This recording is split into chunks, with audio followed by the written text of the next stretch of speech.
Hey friends, Diane here. As we pursue this habit of excellence, the simplest way to do so is by giving God your whole heart. This means doing all we can to connect with Him, to meditate on His Word, and to act in ways that would honor Him all day long. The reason why we must connect first is because we need His help to do the rest. You cannot give more than 100%, yet if we are not thinking about being excellent, it is very easy to fall into the I will do just enough to get by mentality. That is being mediocre and not at all what God desires for us. Being mediocre grants mediocre results in life. Do we really want that?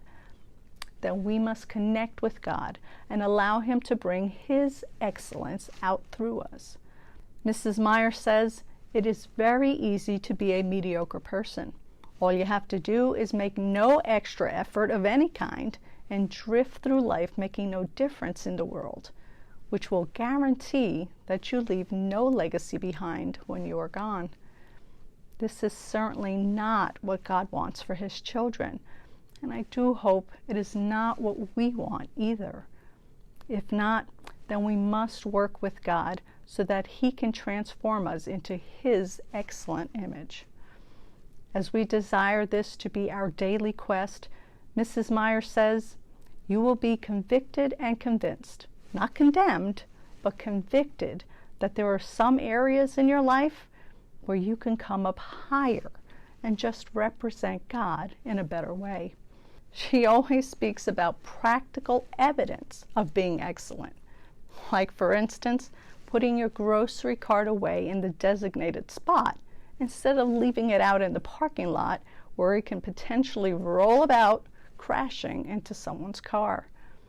These may seem like little things, yet life is made up of little things, isn't it? While some things may seem little, they can point us to a much bigger thing. That is actually the first lesson God taught me when I became His. And He also showed me the bigger lesson of obeying His lead. It's a longer story than I can share right here.